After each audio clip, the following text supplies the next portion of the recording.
The next piece is emerging legislative pathways for self-governance and co-management.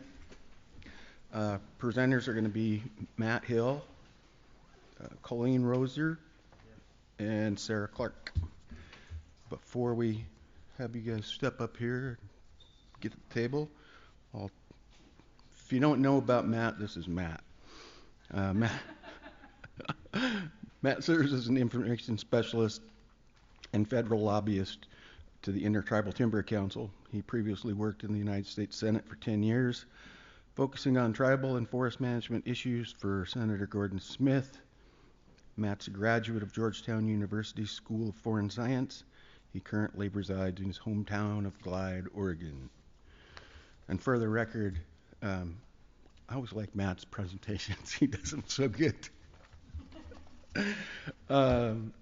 Colleen. Colleen is the Senior Research and Policy Advisor at the Karuk Tribe's Department of Natural Resources, where her work focuses on fire, forest, and land management policy at tribal, state, and federal levels. She's the co-author of the Karuk Tribe's recently released Good Fire 2 report, which lays out barriers to and recommendations for the expansion of beneficial fire at both the state and federal levels. Prior to working for the Karuk Tribe, she got her master's and PhD in ecology at UC Davis, where she did collaborative research with the Karuk and Yurok tribes. And prior to that, she worked for the United States Department of Agriculture's Office of the Chief Scientist and National Agroforestry Center. She started doing prescribed burning in 2012 and loves to put good fire on the landscape when she can escape the office. Yeah, common theme, huh? So with that, if you guys want to come up, and we can kick things off. And I know Matt needs to leave at, what do you say, 1:45? So manage time accordingly. So what we're going to cover is some possible legislative changes to the landscape that Sara and Brian Gunn talked about this morning. And these are things that we're all working on, ITC, Karuk, our partners, other tribes, and we'll give you an overview of what those legislative changes could look like and a little peek into the legislative process as well. Thanks. Just as kind of a backdrop, when we're dealing with politics and Congress, there's a lot of variables. I mean, you've got over 500 different members of Congress, each representing their own constituency with their own, timber industry versus environmentalists versus county versus hunting and fishing groups and tribes. So there's a lot of context that goes into when you're talking to them about federal forest management. So while we might make it look easy to change laws, it's really not. And it's a very personal member by member game that you're playing, and those members change, chairmanships change, majorities change, all that. So some of the challenges we face, overall, you've got this wildfire and forest crisis, which is really, I would say we're like 20 years into this. 20 years ago, no one was talking about fire very much from a policy standpoint. Then you had major California fires happen, you had human fatalities, and Congress started saying we need to do things differently. And TFPA was actually one of the first kind of major changes that Congress enacted to try to change the trajectory of how fire behaves on the landscape. We've also got our infrastructure being affected. We've got sawmills closing, we've got loggers shutting down, not going back into the business, truckers, other folks, crafts and tradesmen that are integrated into the industry that just are dying away, and so there's less partners to go make a project happen when you need to make it happen. Some of the political tensions we face is just over jurisdictional issues, public access issues, and people who aren't used to working with tribes on forest management kind of freak out when they're like, what do you mean the tribe's going to go do this? What does that mean? And so we have to explore that. or maybe folks do have experience with the tribe, but it's not with the forestry people and the fire people. It's with the fisheries or the cultural resources people, and may have a different experience. Some of the opportunities, though, is that generally there is bipartisan interest in tribal co-stewardship, co-management, maybe for different reasons, but there's still interest on both sides of the aisle, and so we're trying to take advantage of that. And we've got a lot of tools existing, like G&A and TFPA out there, and then we want to talk about some of the new legislation. The first one, we touched on a little bit this morning, the Forest Act. I won't read the whole acronym. So the sponsor here is Representative Hurd of Colorado. He's Republican chairman of the Indian Affairs Subcommittee of the House Natural Resources Committee. And he's introduced, but he has not introduced, he has drafted this bill that is really about cross-boundary treatments on tribal and federal land, allowing tribes to do projects on federal land, Forest Service and BLM land, using the NFIRMA authorities that Sara talked about earlier, which just means a faster, more tribally driven process. And there's other elements of the bill as well that include biochar, biomass, like a sawmill demo program, but the main part of the bill that is the hang-up is this kind of NFIRMA application of how tribal projects are treated. We've talked about, what lands qualify, what tribes qualify. Like, can Menominee go to Georgia or Oregon or Alaska and do a project? Well, probably not, but like, how do you spell that out in legislation? How do you define what tribes can or should be involved in a forest management project? And that gets tricky, because we do have Indian removals, we have confederations, we have termination and restoration, we have newly recognized tribes, and we have competing claims. So we have to define a universe that isn't too restrictive, but gives the agency some direction on who they should be working with. And then a big issue has been NEPA and ESA compliance, which is, how is NEPA achieved if the tribe is going to do a project on federal land? How does the ESA consultation work? And I would say that's a conversation we're still having with congressional staff, with the Forest Service. We haven't even talked to the regulatory agencies like Fish and Wildlife or NEMS. We probably won't, but we're still on those discussions with the Forest Service, and I think they're going to be longer than we anticipated.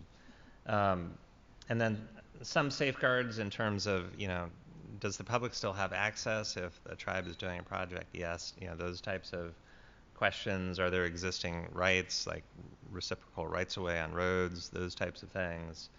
And also making sure that if a tribe does a project on federal land, it doesn't create some type of exclusive jurisdiction or regulatory authority of that tribe over that land, because there may be other tribes that have an interest in it. So just clarifying all this. It's totally new territory, which is why it's tricky, but that's our job, is to push the envelope and to try new things and to try to get the feds to try new things, because that's what they asked for. They wanted partners in all hands, all lands, all these things where they want help on federal lands. This is one of our ways of trying to help, which is to help speed their process along to achieve the outcomes that they want, but doing it the way that tribes do it.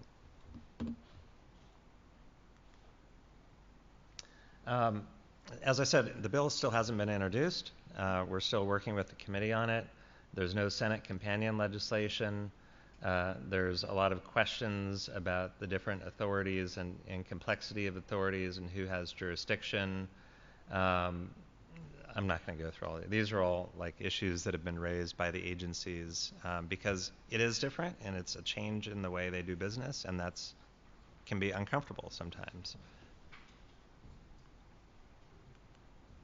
Moving on to ATARA, we talked about what the ATARA statute does as it is in law now, so I'm not going to go through that. Do I have a laser pointer on here?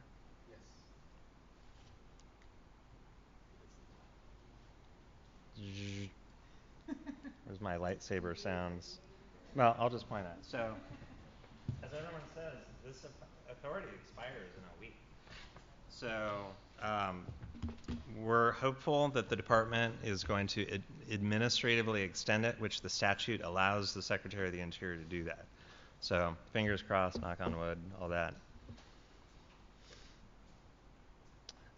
There was a legislative hearing on the extension bill, and I neglected to add what else the bill does. So it permanently extends the ATARA authority, but it also makes some amendments to the current law. It expands the scope of what trust assets are. So there was a question earlier about like what kind of trust assets does this cover.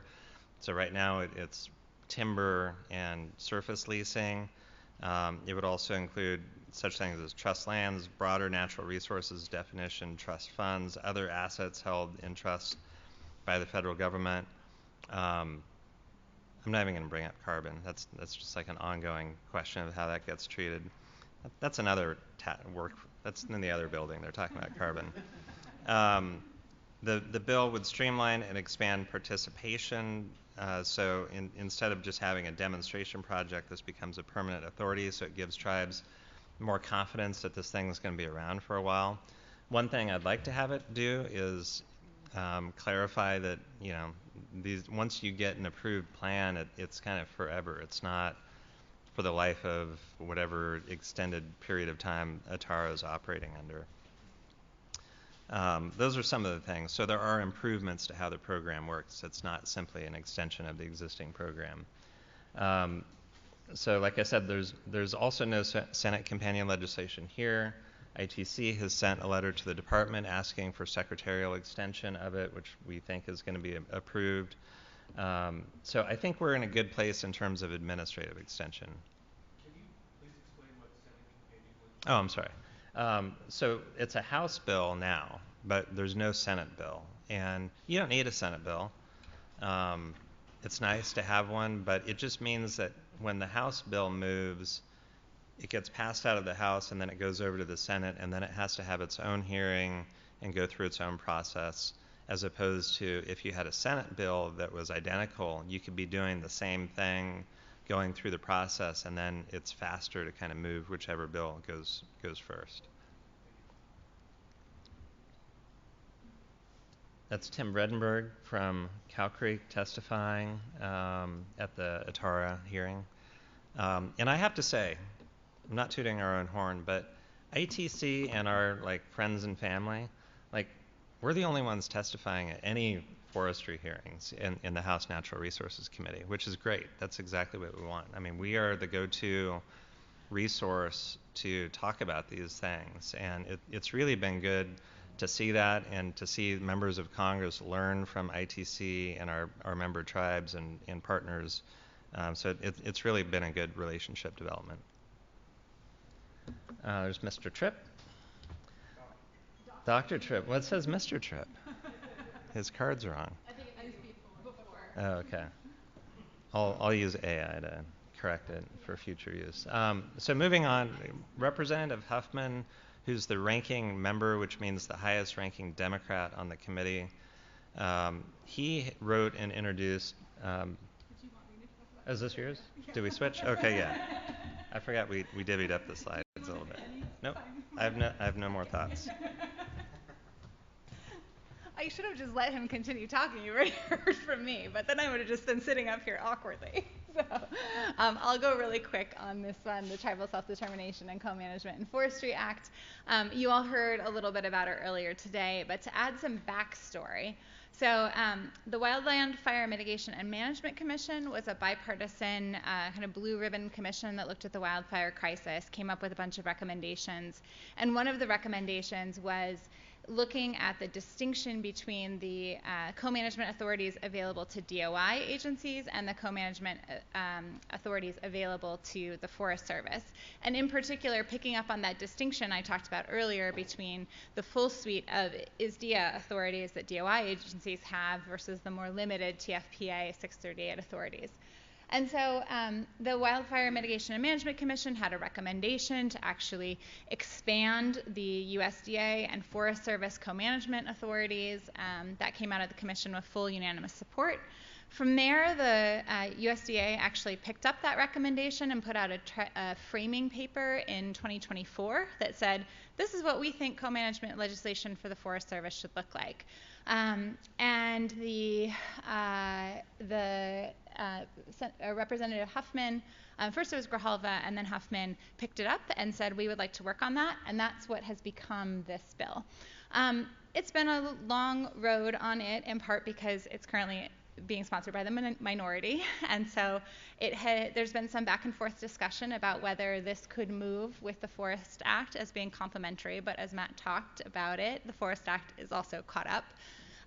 We've had quite a bit of back and forth with the Forest Service about this, and I think some of the key elements of it is it really provides very clear directive authority to the Forest Service that it can enter into co-management agreements with tribes that have that same sort of nexus that Matt was talking about, can use those as mechanisms to pass funding, and it can come up with mechanisms to share decision making in this context.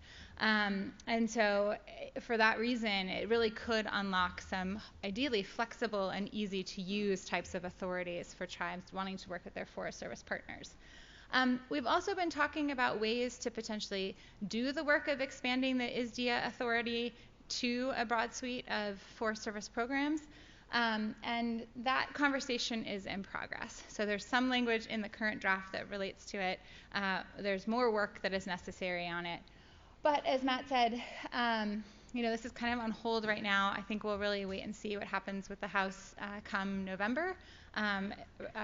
Representative Huffman would become chair of Natural Resources likely if the Dems take back the House. And so we think if the Matt's prediction markets are correct, and so feel good that we have something ready to move.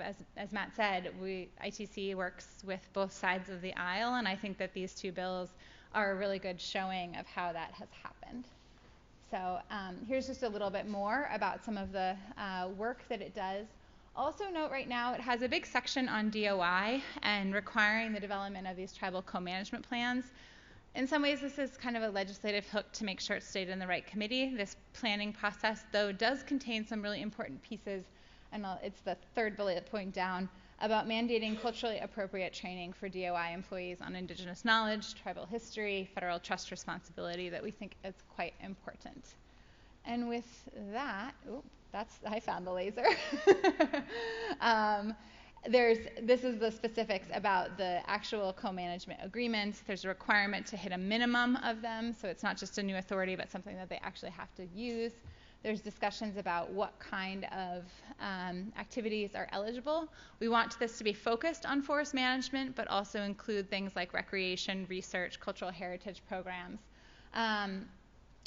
There's some more there, and I will pass this over to Colleen to talk about cultural burning.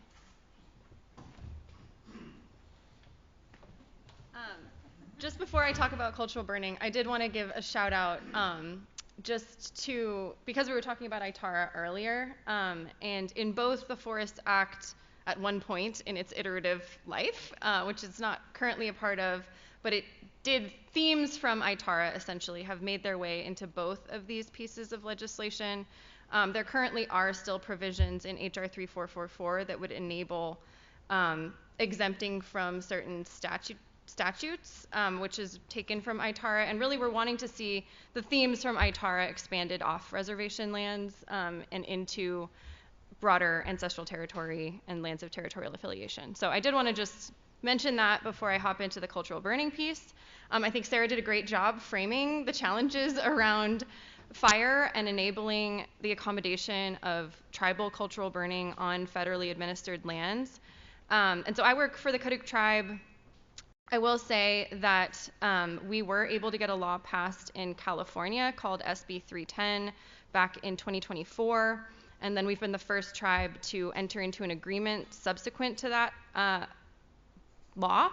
And that law is a law that recognizes tribal sovereignty with respect to cultural burning in the state of California, and it essentially enables, instead of a tribe and cultural fire practitioners subject to that agreement needing to fall under state permissions and approvals for burn permits or air district permission for air quality permits. It enables an agreement structure that's government to government between a tribe and the state California Natural Resources Agency that recognizes that sovereign authority, that the tribe is governing its own members and has its own processes for governing cultural burning, and then enables that accommodation to happen with really laying out a pretty robust notification framework. And so we've been operating under that agreement for the last year and a half in Karuk territory, but we've been having challenges on the federal side of the line.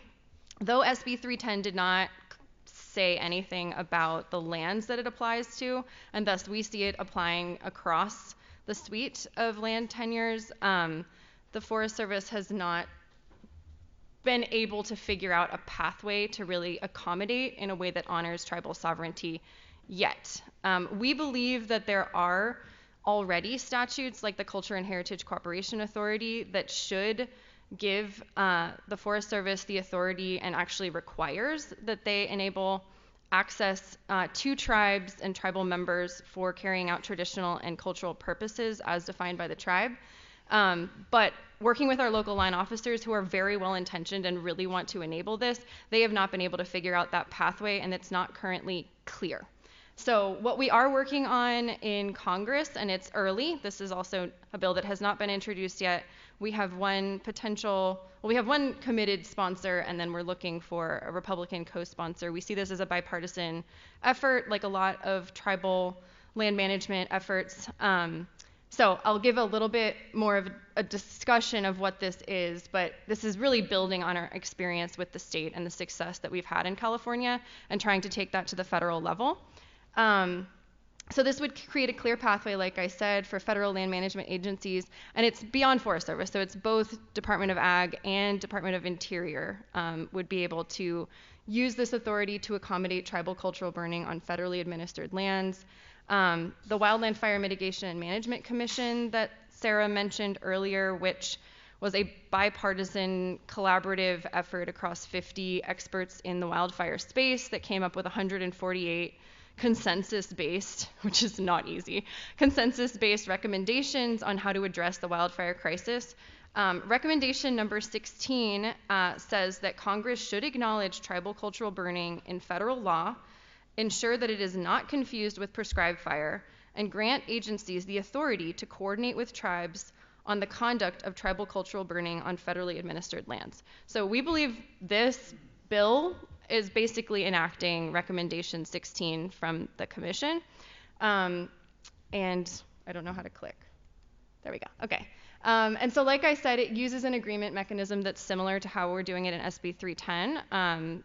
This could be entered into by tribes with any Department of Interior agency or with the Forest Service. And then it lays out essentially the process where a tribe would provide a copy of their preferred agreement framework, as well as a council resolution or other government mechanism that says, you know, this is the tribe's proposal and we're requesting that you accept this.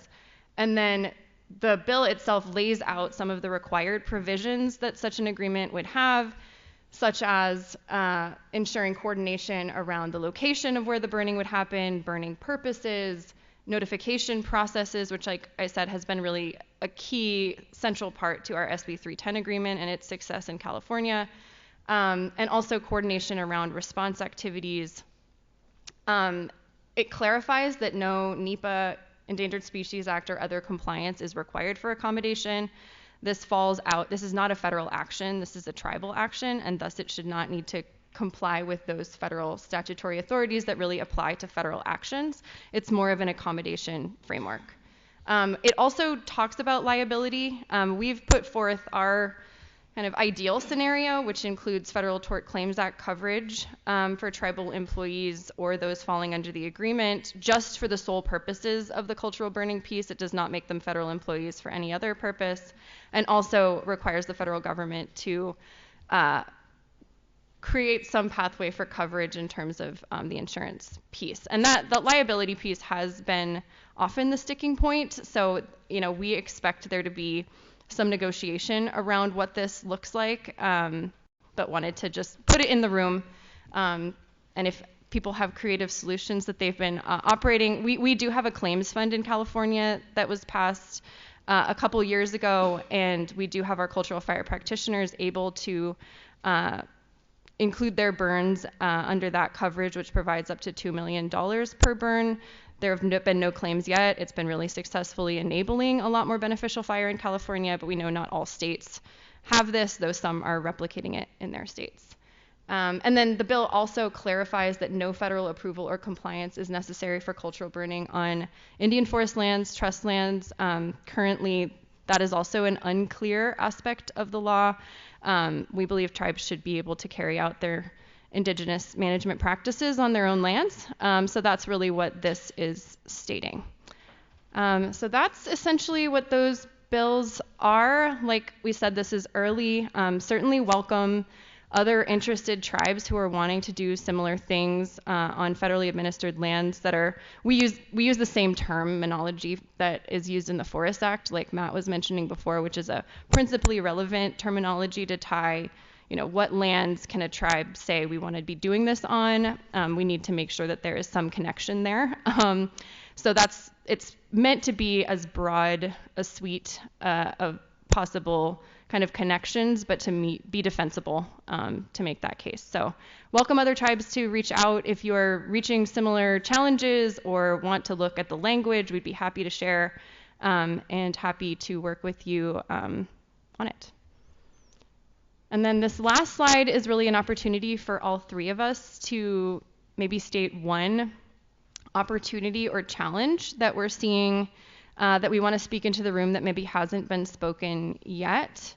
I'll open it up if Matt or Sara want to start. Matt, I know you need to leave soon, so if you want to start, you're welcome to, or I can go with mine. Okay.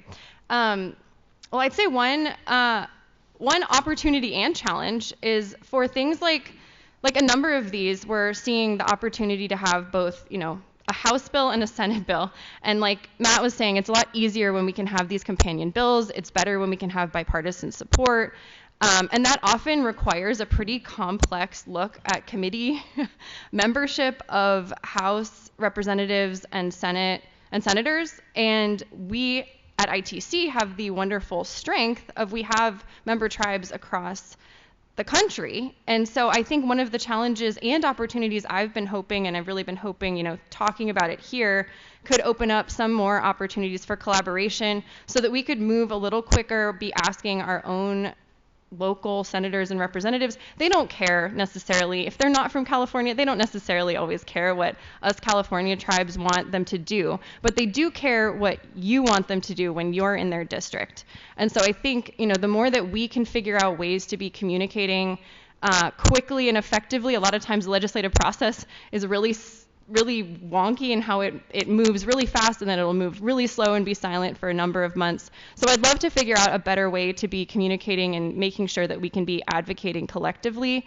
I think it will take some collective advocacy to get some of these things across the finish line. And so to me, that's an opportunity, because I do feel like ITC, we have this strength. We have some awesome, as Matt was saying, ITC is the one testifying on all of these bills. But I think to be able to be in the offices of our representatives and our senators, making the ask for them to co-sponsor some of this key legislation would be really amazing. And figuring out how to be communicating more effectively, more quickly when those opportunities arise, to me is an opportunity and a challenge, frankly. Does anyone want to go next?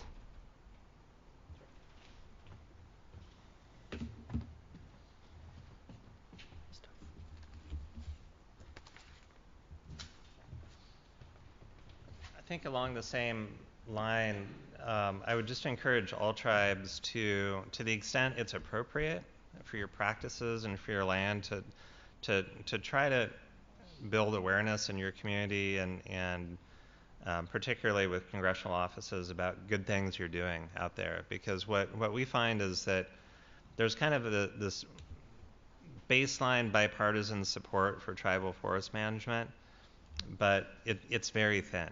And once you get into the details, every question comes out. Well, what about old growth? What about threatened and endangered species? What about fire? What about public, all these things. And So really connecting the dots with what you're doing on tribal forest land, with these congressional offices, with state legislators, with county commissioners, and that type of thing, so that they actually have seen or know what you're doing on your land, and it's not this black box where it's like, I have no idea what these Indians are doing out on this land, but I think I like it, but I'm not sure.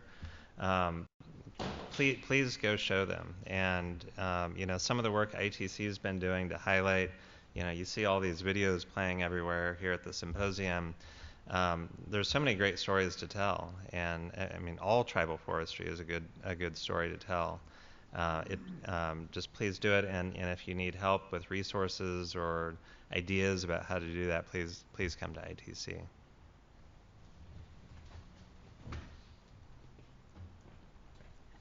And I would just pick up on the liability piece that Colleen handled. I think in everything we've talked about, when the tribes want to engage in activities that are risky or perceived as risky, trying to figure out who handles liability is really important.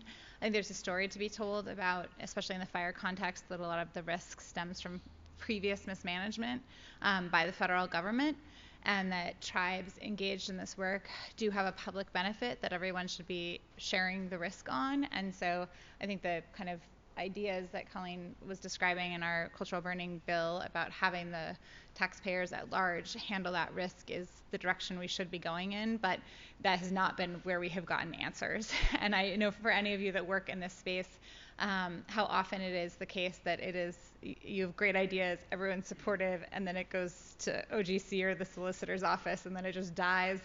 That's the experience we've been having, likely over these liability questions. And so I think it's a really critical issue that we have to think through and be careful about. And so I think with that, we're done. Questions? Although we're over time, so, and I know Matt has to go, and I now have to go try and find my flight just got canceled. If you saw my facial reaction sitting up there, that's what was going on. So. Well, I can take a couple questions if anyone wants to. Am I understanding it correctly that co-management is that bill is going to be just another authority like TFPA that we can say, here's what, trying to piece together like the whole presentation. Here's what the federal government can delegate to tribes, and I'll say I think it's a little bit different than delegation. okay. It's intended to be co-management, where it's less of a transfer of authority from the federal government to the tribe to run, and more of if a tribe and a land management agency want to really share in decision-making authority, it is an authorization bill to actually do that. So I think it will likely allow activities where you have more continued federal government involvement, but you also give tribes the ability, hopefully, to be able to say, to either make decisions or say yes or no, or have approval or veto authority or whatever the case may be.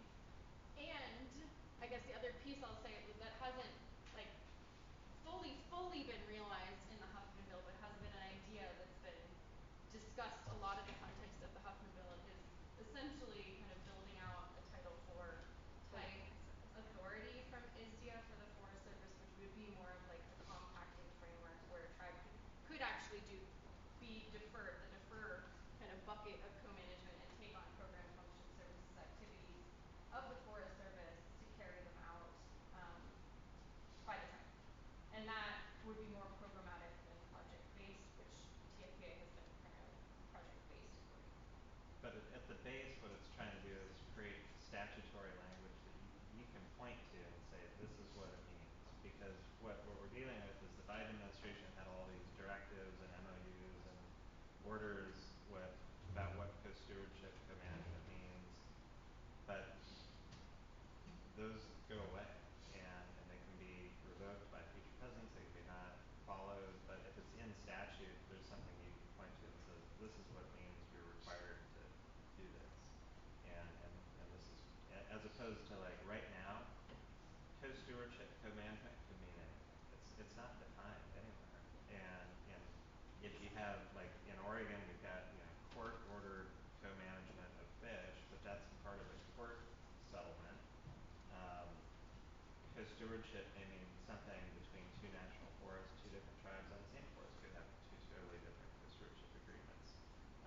like even the language has shifted to shared stewardship. So like agencies don't say co-stewardship anymore; they say shared stewardship.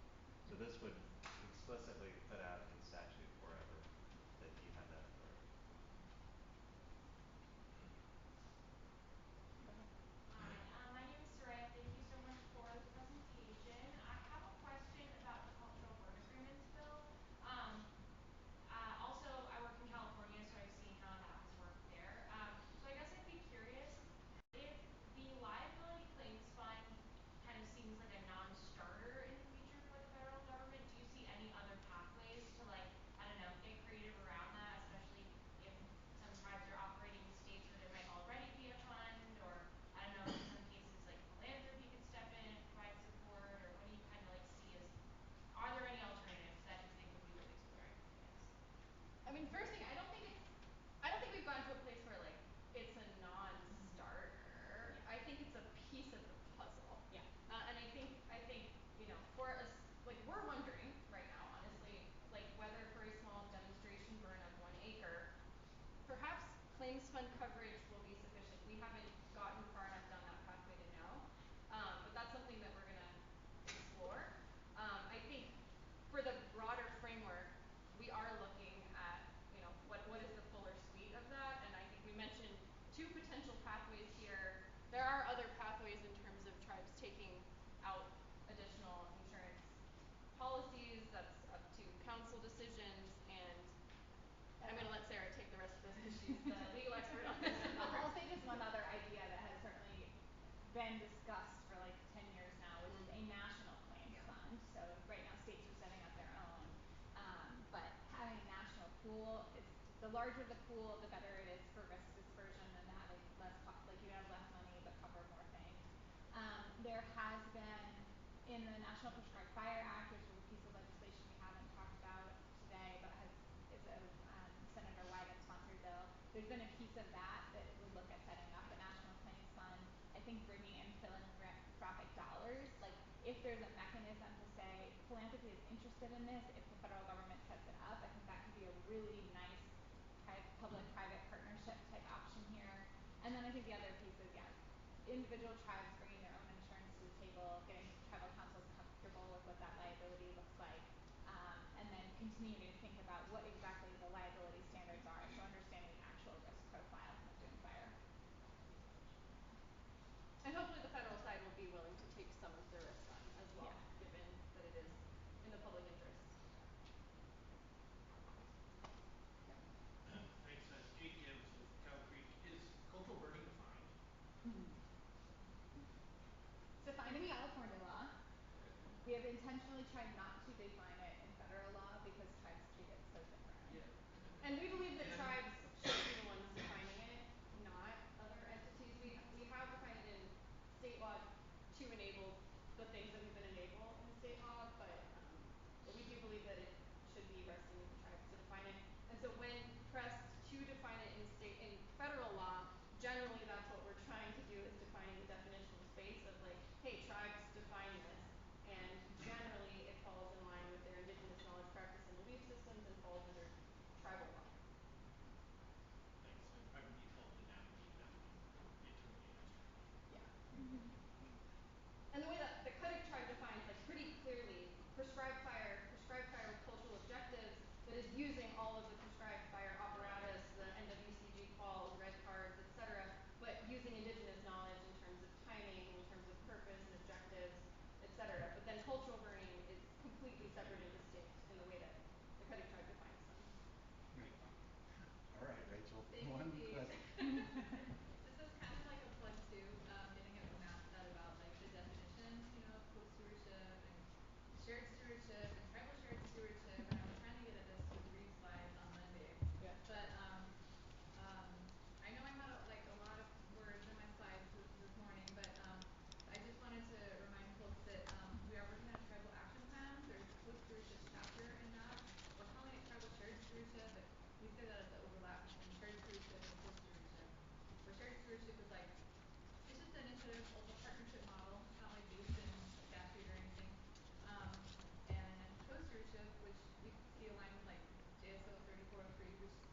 those we welcome consultation on those as well. So if you have like ideas, thoughts around any of that, we really welcome consultation opportunities or just conversations, however you'd like to approach that. Good deal. All right, so I guess that completes it. Matt, you can. I think there's one more. We have one more question. Real loud. So. Grant. All right. One comment, one question. Quick. One, I'd love to see the partnership with the U.S. Forest Service convert over with sister regulations, rules, whatever you want to call it, for the DOI's, U.S. Fish and Wildlife and National Park Service. If there is something like that, I'd love to see it, because I haven't seen it, and we've got U.S. Fish and Wildlife Service got all the riparian areas that cane and grass rights could be in. That would be beneficial. And the second is, if there's somewhere that is kind of a cheat sheet for the self-governance and what's been talked about today, that I, as a forester, can hand more plain language to my director to eventually understand it, and then hand to the attorneys that can get into the guts of the bills. But that's an easier way for us to push more action within the tribe from the lower levels. I have a suggestion on that last piece. The Congressional Research Service, which is a nonpartisan like research entity on Capitol Hill, actually just released an introduction to tribal forestry overview that goes through all of the ISDIA authorities that we just talked about with a specific eye on forestry. It came out in May of 2026. So I like to see this in bold. Yeah, exactly. So good job. And that's what I would point to, because it's technical enough for your lawyers to find use in it, but it is well written and short and simple to understand. It's like 8 pages. Yeah. And then I have a question on your first piece. When you're saying it would be nice to see the partnership model on the DOI side, are you talking about the co-management, or are you talking about cultural burning? Would eventually be both. Because, yeah. Well, Title IV of ISDIA does apply to DOI agencies and enables tribes to take on programs, functions, services, activities of DOI agencies, not exclusive to BIA, but including National Park Service, Fish and Wildlife Service. And there are examples of tribes that have done that and are co-managing those lands. And then I would say on the cultural burning bill includes both DOI and Forest Service in our proposed theoretical bill that has not yet been introduced. But that is what we want it to do. All right. All right.